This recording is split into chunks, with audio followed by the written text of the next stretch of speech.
वहीं संयुक्त राष्ट्र सभा में इजरायल को एक बड़ा झटका देने वाला प्रस्ताव लाया गया है। प्रस्ताव में कहा गया है कि इजरायल को गोलन हाइट्स से कब्जा छोड़ना होगा। इजरायल जब गाजा और वेस्ट बैंक में अपना नियंत्रण जमाने का प्लान बना रहा है, उस दौर में यह पुराना विवाद उठ खड़ा हुआ है। आशंका यह गहरा गई है कि गोलन हाइट्स के मुद्दे पर इजरायल सख्त रुख अपना सकता है और इससे एक नया वॉर फ्रंट भी खुल सकता है। रिपोर्ट आप देखिए।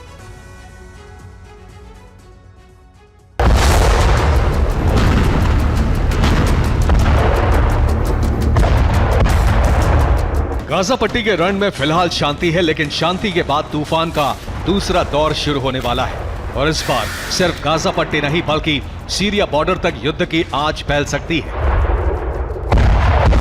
इजराइल का प्लान है कि वो हमास को खत्म करके सुरंगों का सफाया करने के बाद और ओवरग्राउंड वर्कर्स को खत्म करने के बाद गाजा की शासन व्यवस्था अपने हाथ में ले ले।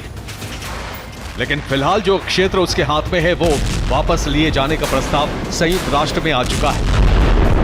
संयुक्त राष्ट्र महासभा में एक प्रस्ताव रखा गया है जिसमें कहा गया है कि इजराइल को गोलन हाइट्स से कब्जा छोड़ना होगा। यह प्रस्ताव जॉर्डन, अल्जीरिया, मिस्र, Venezuela, Iraq, north Korea, Lebanon, Kuwait, Mauritania, UAE, Syria और ट्यूनीशिया ने रखा है। इस प्रस्ताव के पक्ष में 91 देशों ने अपना वोट दिया है।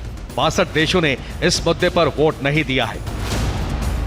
इस प्रस्ताव में कहा गया है कि गोलन हाइट्स क्षेत्र 4 जून 1967 वाली स्थिति में होना चाहिए। दरअसल गोलन हाइट्स का मुद्दा 4 जून 1967 के बाद से उठा। 5 जून 1967 को इजराइल का यूनाइटेड अरब रिपब्लिक देशों के साथ युद्ध शुरू हुआ। इस जंग में इजराइल के खिलाफ सीरिया, जॉर्डन, इराक और लेबनान जंग में उतरे। 6 दिन चली इस जंग में इजराइल ने यूनाइटेड अरब रिपब्लिक को हरा दिया। 10 जून 1967 को 6 डे वॉर खत्म हो गई। इजराइल ने इस युद्ध में जीत हासिल करने के बाद सीरिया के क्षेत्र गोलन हाइट्स पर कब्जा कर लिया। गोलन हाइट्स इजराइल के लिए सामरिक तौर पर महत्वपूर्ण है। इस क्षेत्र में इजराइल की निगरानी चौकियां हैं। सीरिया चाहता है कि इजराइल इस क्षेत्र को वापस करे। गोलन हाइट्स के नजदीक इस वक्त गाजा समर्थक प्रॉक्सी फोर्सेस के लड़ाके जमा हैं।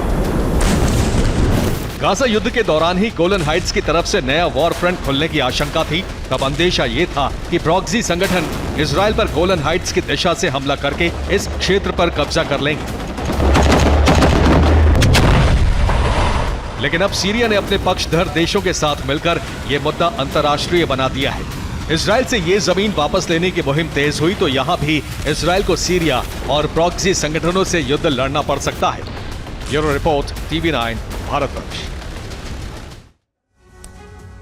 और देखिए, इस बीच एक बड़ी खबर आ रही है वेस्ट बैंक से, जहां पर आईडीएफ ने बड़ी कार्रवाई की है। बेतुनिया शहर में आईडीएफ के काफिले पर हमला हुआ। आईडीएफ के काफिले पर पेट्रोल बम से हमला हुआ है। तो एक तरफ सीज फायर की बात कही जा रही, इसको बढ़ाने पर जोर दिया जा रहा, लेकिन दूसरी तरफ क्या है, आईडीएफ की तरफ से जहां कार्रवाई वेस्ट बैंक में तेज की गई, वहीं आईडीएफ की गाड़ी पर जो हमला हुआ उसकी तस्वीर और गोलीबारी की आवाज भी आप सुन पा रहे हैं।